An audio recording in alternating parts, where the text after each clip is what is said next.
Hey, everybody. Welcome to Daniel Davis Deep Dive, coming to you live from Washington, D.C.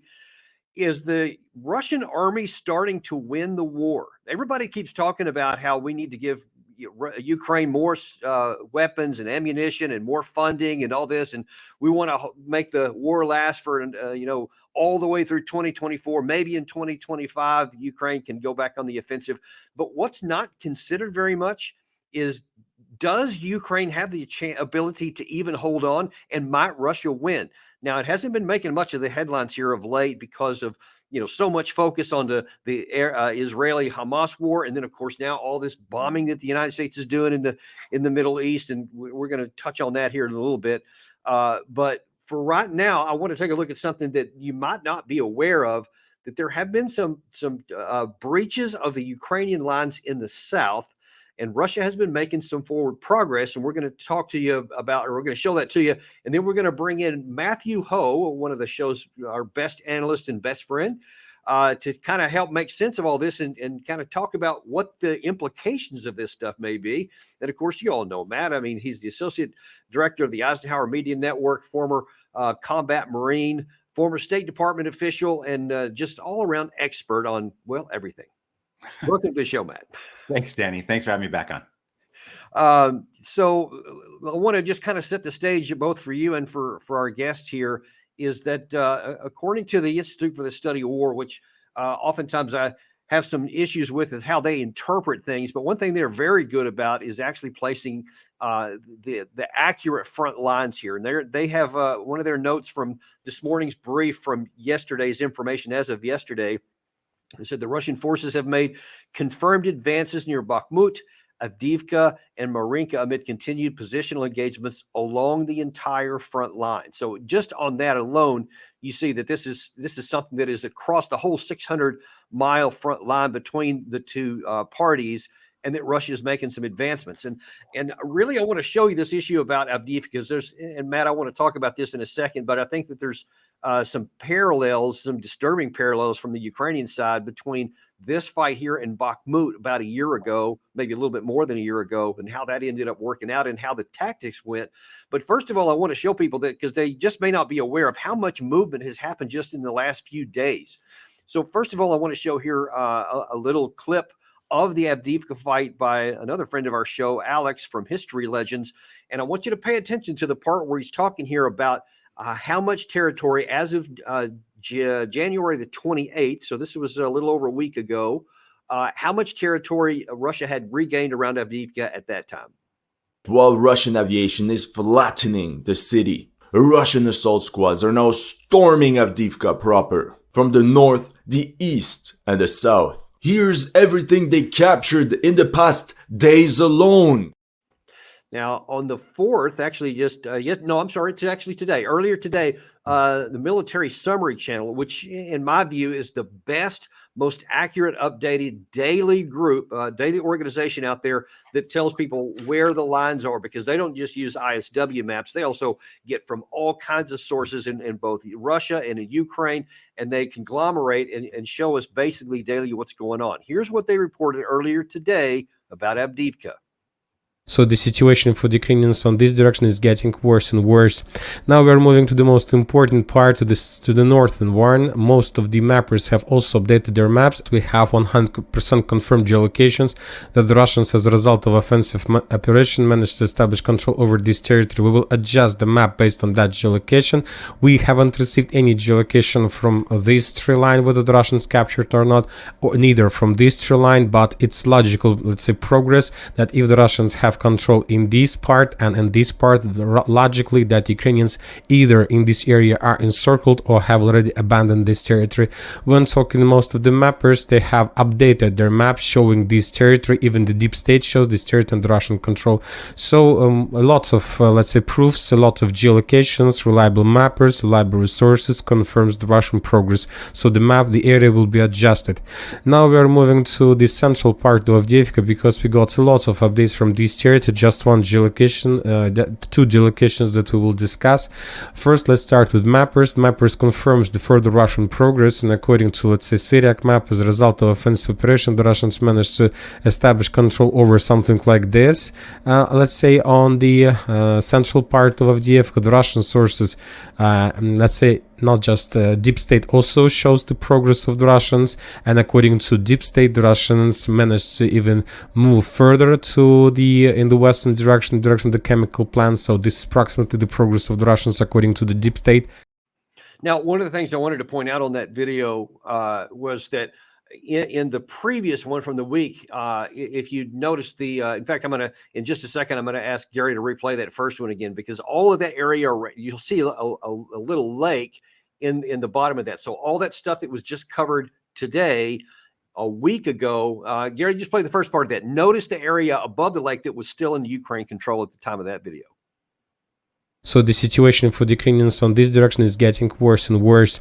Now we are moving to the most important part, to the north, and Warren, most of the mappers have. While Russian aviation is flattening the city, Russian assault squads are now storming Avdiivka proper from the north, the east, and the south. Here's everything they captured in the past days alone. And so all that stuff you saw that was below his area that was still in the Ukrainian side is now in Russian control. Now, Gary, if you could also bring that map back up from ISW. So you see there that this is forming a cauldron, and already all that white space is where the Ukrainian side still has their troops in there. And it's starting to look mysteriously similar to the Bakhmut fight of last year, where a similar kind of situation developed, where the Ukrainian side was in this cauldron in a city and the Russians were moving around on the flanks of it. And Matt, I wonder if you can, what do you think about the similarities between Avdiivka and Bakhmut? And do you see anything that's going to have a different outcome for the Ukraine side? Well, purely trying to be purely as objective as possible, I would hope that any competent military would learn from it, learn its lessons. And certainly the last stand, great stand, Alamo of Bakhmut last year was a catastrophe for the Ukrainians. It didn't even fulfill its political purpose or its media purpose of showing that, hashtag Bakhmut holds, right? This idea that's going to rally spirit all throughout the world, that's going to push for greater support for Ukraine, as well as, boost the morale of Ukrainians, boost the fighting spirit of the Ukrainian army. It didn't accomplish that. And if it did, it was completely, that type of effect was completely pulled out from underneath it by that horrifically stupid offensive the Ukrainians waged over the summer into last fall. So you see this possibility where the Ukrainians may do the same thing again, where for primarily political and media purposes, information operations, whatever you want to call them, morale purposes, they'll try to have some type of last stand, Bastogne Alamo type of event going on that rallies support. The thing about that, though, is even if it is successful, and say it was successful last year, which it wasn't, the losses that the Ukrainian army took defending Bakhmut to keep, or to try to keep out of the Russian hands a city that really did not have much military significance to it. There are some crossroads, and I believe those are rail link and things like that, but nothing that was going to change either operationally or strategically the course of the war. And I would say that's the same thing about Avdiivka. You could argue that, yeah, it gives credence to Russian claims that they're on the march. Certainly it would be nice for Vladimir Putin to have a victory like this before his elections in March. But, overall, it doesn't sway the operational or strategic course of this war. And the political course of it can only be hurt by suffering a loss, particularly if you take large amounts of casualties and waste a ton of munitions that you don't really have. So that, yeah, I want to touch on such as you just mentioned there a little ago. There was, and I remember in December of 2022. So a little over a year ago, there was lots of calling. In fact, actually, Zaluzhny, the commanding general of Ukraine, actually went on record, or at least was reported on record, rather, as saying that he was against it holding Bakhmut at all costs. He wanted to abandon the city and reposition elsewhere, further back to previously prepared defensive lines that would have been more advantageous to the defender and would have been harder to approach for the Russians. But he wanted to give that up. And Zelensky, for the reasons you mentioned, he said, nope, we're going to hold it. We're not going to give it up. We're going to hang on to it for all the reasons you just mentioned here. But they ended up losing it anyway. So they did lose it. They did move back, but they also lost a lot of troops in the meantime. Now, in terms of this current fight here, what do you think that they should do? And I want you to ask this from a couple of different directions. Just first of all, from strategically, what is in the best interest of the Ukraine? And then second, as a combat veteran, I wonder if you can talk to me about what you think it's going to have, what kind of impact it's going to have on the men that are being sent into Avdiivka to defend it when they already know what happened in Bakhmut a year earlier, and they see what's going on the ground now. How hard are they willing to fight, do you think, for this?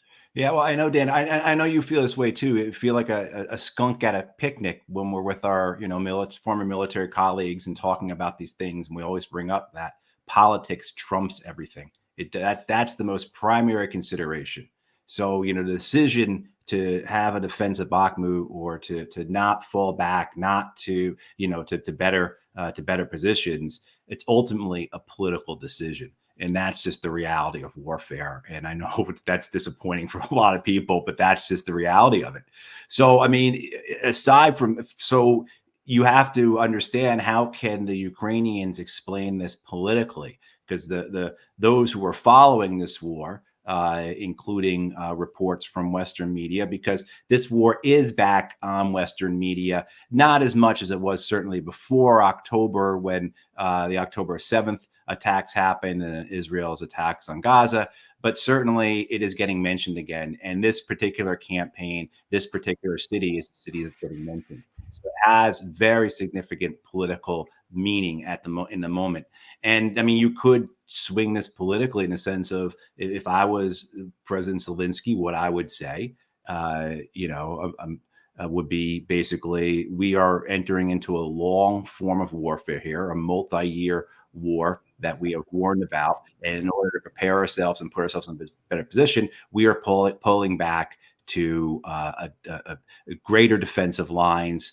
We are using the terrain to our advantage. We are, et cetera, et cetera, et cetera, right? So you can politically explain the military need to pull back. And I'm in agreement with you here. That's what the Ukrainians should be doing. They should be giving up these, while symbolically important, towns and villages and cities, ultimately don't have much strategic or even operational meaning to them. So pull back to a reinforced position, into a prepared defenses, and then utilize the things that we have seen in this war that have worked very well.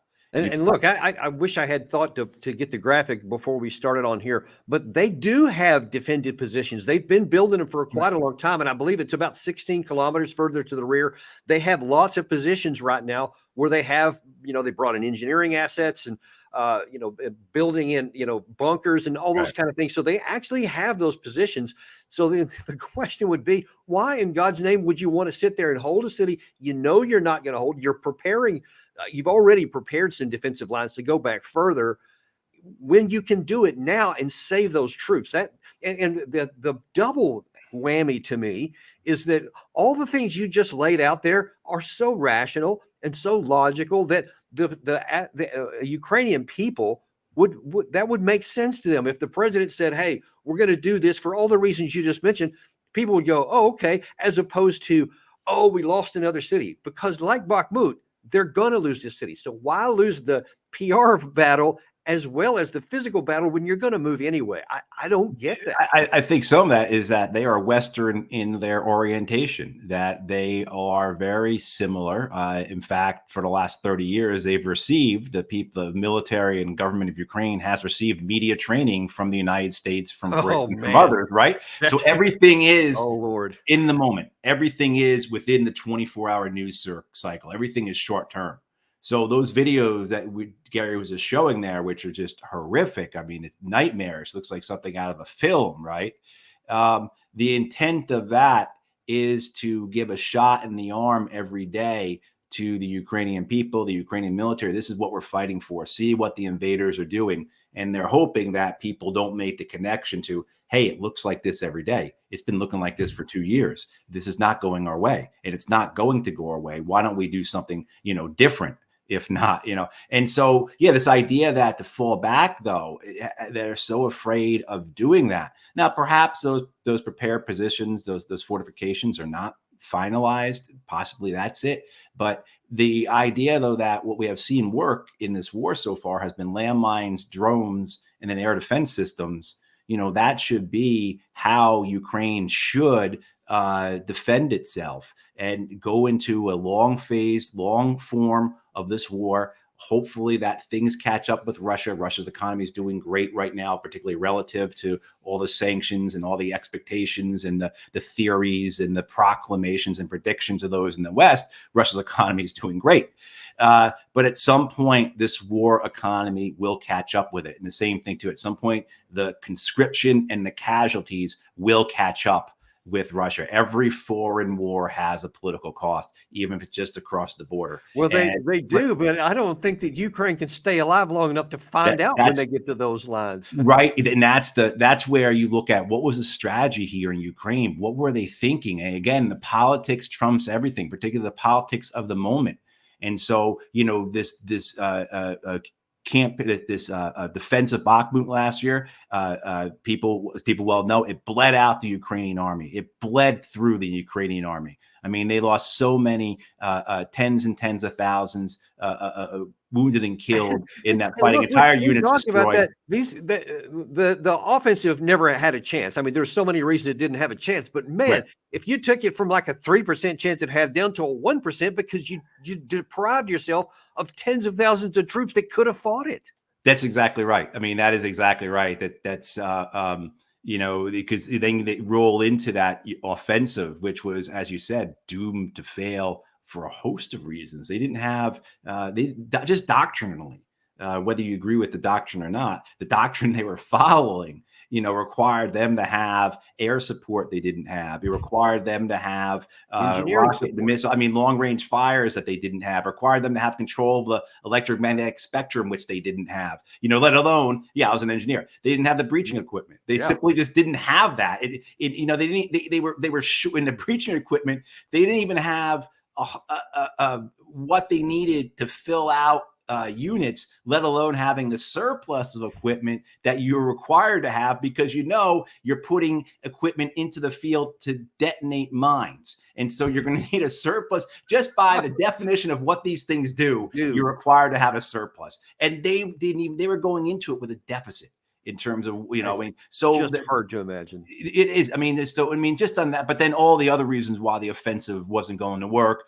Just pushing head straight into prepared positions like that, the Zizhov line. They didn't even, supposedly they got past one part of the first line. I'm doubtful about that even, and then you had that interview from, I don't know if I forget who it was. I don't think it was General Syrskyi. I think it was another Ukrainian general, though, who talked about how within the first few days, or maybe actually, I think that what I'm thinking of is General Zizhov said this, that within the first few days, they threw out the Western plan and that they it was Zizhov. It was Zizhov. They threw out this Western plan. They kept it up because we kept seeing videos of their equipment going out into these minefields and getting targeted and killed.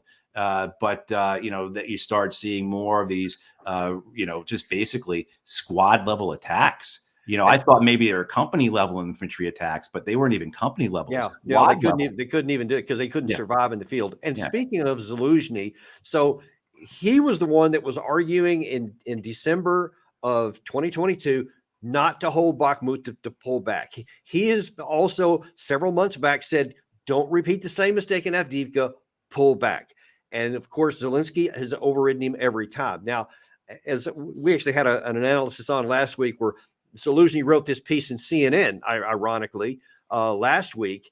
And there's a lot of trouble with it. So I'm not saying that he's the next, iteration of George Patton or anything like that. He's definitely made some mistakes, but he's been right on some things here. But now, as you see on this Washington Post headline, apparently he's within days of being fired by Zelensky. So this is showing that not only are things going bad for Ukraine on the front lines, but they're also going back on the domestic side, because here you have the president, the commander in chief on the ground at odds and are fighting each other all the time. This has been going on for months. It's just now hit the Western press, but it's been happening for a long time. At the same time, you have Klitschko, who was the best ally, the mayor of Kiev, best ally of Zelensky at the beginning of this war. Zelensky's opening Arestovich, the guy, he was at the beginning, his official spokesman, who was many called the Goebbels because he was like propaganda left and right. Even he got tired of that. He now left and is potentially going to oppose Zelensky in a future presidential campaign, should they ever have one, because Zelensky has cut them off, so there's not going to have one now, but that's a separate issue. But everywhere you see, domestically, internationally, you see the U.S. Congress hasn't given any money that they were supposed to give back in September. The European Union is having a hard time breaking loose even a little bit of change because of a lot of divisions between the EU. There is no battlefield on or off the front lines that's going well for Ukraine right now. Yeah, the EU did provide that money to Ukraine, which comes out to about 12.5 billion euros for 4 years, which is not a lot, but that doesn't even cover their administrative costs, literally. And that's what it's intended for, is to keep its government functioning, because the government accounts in Ukraine were supposed to go bare in a month or two's time. And then, but more importantly, what this money is supposed to do is prevent panic. Right? Prevent the idea that there is going to be a government collapse, that the economy is going to bottom out, that this house of cards is going to come falling down.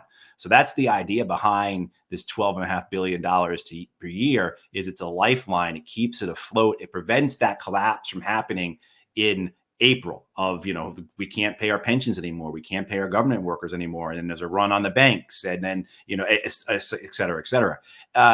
And there's also a cynicism behind it too, in the idea that, well, is this what will be used for collateral for Ukraine to receive funding, including loans from Wall Street, going forward?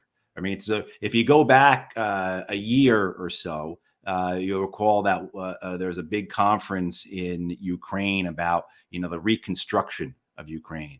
And so that's the prize for many in the West right now, is not victory in this war, it's reconstruction in Ukraine, right? And so Wall Street is, very eager to get into this post-war setting, this phase 4 of the conflict, in order to be able to be the ones in charge of rebuilding and reconstructing, right? I mean, and we all know what that means. I mean, basically, and by the way, speaking it's just how dire this all is for Ukraine. No matter which way you look, it's terrible. It's terrible. Even if you take this lifeline of money, the implications of it are really negative as well. So speaking of the money here, this is just another anguishing point. So we just laid out all the tactical, economic, and strategic reasons why Ukraine is not, they just can't win. And one of our listeners we just put up on the screen there one of the comments that Russia is actually accumulating a large number of forces, and their industrial capacity is really cranking into full speed. They're recruiting, not force mobilizing, large numbers of people. So their personnel is not in any risk in the foreseeable future of running up short, where the opposite has happened on the Ukraine side. All of that paints a picture in every way that the war is not going to be won by Ukraine, and they could actually lose. And with all of those facts, here's one of the premier voices in America talking about how we should actually give more cash for this. Having already provided a very substantial amount, $44 billion is not trivial. It's very necessary. In my view, this is as right versus wrong as it gets. And we should have no question that if Russia succeeds there, that it won't stop there. Moldova will be the next in the crosshairs, or perhaps one of the Baltic states, or some others. Virtually all of the security assistance that we've provided to Ukraine, that gets invested right here in the United States. That's where it's spent. So in many ways, this is a win-win for us. I don't even know where to start with all those. Yeah, But they were you all see- on. you They were see, all on message yesterday. at least Danny. he was honest right there in the last one with Blinken about, hey, it's working, which kind of gets to your point a second ago. But the Petraeus one, though, is the other thing, is like that. Ignore all the reality that you see on the ground there, because my God, if we don't, Paris is going to fall with the Russians, even though they can't get past that little banana strip of land in 2 years. But somehow they're actually going to go all the way to Kiev, or all the way to the coast there, Right. the English coast, if we don't do something, which of course is insane. And I think that many people recognize it for the stupidity that it is, and yet those things seem to keep the way and sway. And we now, apparently the Senate is ready to give $60 billion to Ukraine with no strings attached. Right. I mean, I'm waiting for for someone to say Putin's going to do what Hitler could not. He's going to cross the English Channel if we don't stand up to him. I mean, something just, but this is what they've been saying for decades. This is what we heard, of course, why we had to go fight in Iraq and Afghanistan. We don't fight them there. We'll have to fight them here. This is what was said, of course, during Vietnam. Right. I mean, I remember during the 1980s as a kid and a teenager hearing about how if we don't stand up to the communists in Central America, they're going to march up through Mexico and invade us. I mean, this is a tried and true defense of their warmongering that they feel works. But and certainly they're all on message. Chuck Schumer was saying the same exact thing yesterday when he was on the Sunday morning shows. So the deluging of the imperative of this, the fear mongering, the absolute necessity to do this, or else the consequences will be so severe they are going to. Right? I mean, so, but this is again is you can see. Getting back to say Zelensky and Zelensky and that palace drama that was occurring last week, which had been going on, as you said, Danny, for much longer than that. There's two consequences. One of the issues is Zelensky is reportedly more popular than Zelensky is. And that is that you can't have that at all, not at all. I mean, you can't have that in a democracy, let alone whatever Ukraine is. And the other is what you're seeing, though, is the consequences of one bad decision piled upon another bad decision, right? The consequences of these short-term political decisions, right, that keep piling up. And then as that those consequences build, you have the inverse of possibilities, right? As you continue to make these really poor, really bad decisions based on political calculations, your opportunities, your avenues, your branches, the other things that you can do are limited, right? And so that's what you're seeing here, where the Ukrainians have backed themselves into a position where how do they get out of this? How do they get the best they can hope for? The best they can hope for is to and again, now you're getting into strategies of hope, which is what we've seen over and over again from American foreign policy decision makers for decades now. But these strategies of hope coming here in Ukraine, where the best they can hope for is that the Russian military is not competent enough to execute large-scale operations that would take them through the remainder of the territory that Russia has annexed, let alone into those next four Western oblasts in particular, right? In particularly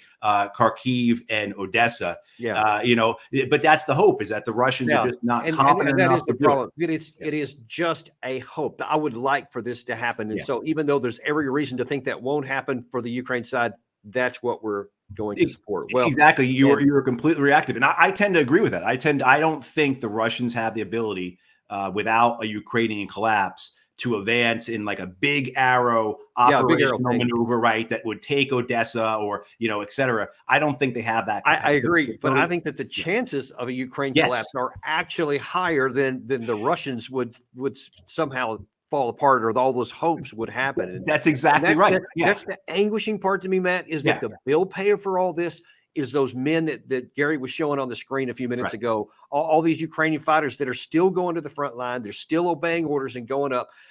But they see that everything that they've tried, whether it's defensive Bakhmut, whether it's the offensive last year in the Zaporizhia area, or this one in Avdiivka, everywhere they see it's failing, Right. Any human is going at some point going to come to a point where they're saying, screw this. I'm not going to literally commit suicide. We're going to escape or just surrender or something. I just can't imagine they'll just go on forever. Right. There are hundreds of thousands of fighting age Ukrainian men outside of Ukraine right now. I mean, there's a big deal made of it a couple of years ago when hundreds of thousands of Russian fighting age men fled. I mean, the same happened in Ukraine. It wasn't as well pronounced. It kind of got lost in the noise of just all the millions of refugees they had. But hundreds of thousands of refugees were fighting age men in their 20s and 30s. And they're not going back. Why would you go back?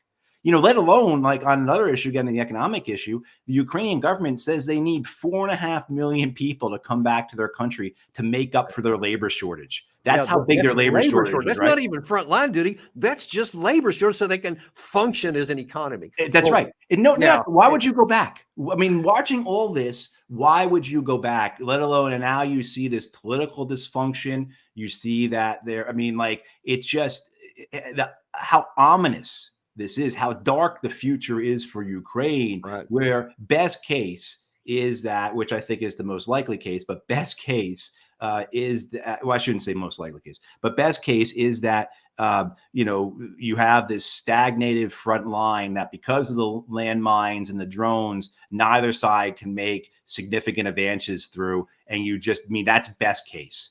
And that's absolutely horrible that's the best case. If that's the best case. Well, we're going to have to leave it there for the moment because we're sorry about that. We've run out of time here. But listen, folks, you're going to want to stick around because at, let's see, what is it? At 3:30, we're going to have a special show where we're going to look at what's going on in Israel, because you have Netanyahu has been very boisterous about telling America he's going to tell you no when he wants to, but he does want 17 billion of your dollars. And we're going to talk about, is Biden being bullied by Netanyahu? So you're not going to want to miss that. But even more so, folks, at 4 p.m., we're going to have a special presentation with Doug McGregor on a piece that he just wrote, whether we should or should not bomb Iran. And you are not going to want to miss that. Tune back in at 4 p.m. Eastern for that, and at 3:30 p.m. Eastern for the show on Netanyahu. You're going to want to see these both. But we really appreciate you guys. Ask you to like and subscribe. We remain unintimidated and uncompromised to bring you everything you need. Even when the major media is not showing you all the picture, we will, and you can count on us. And we will see you on the next episode of Daniel Davis Deep Dive.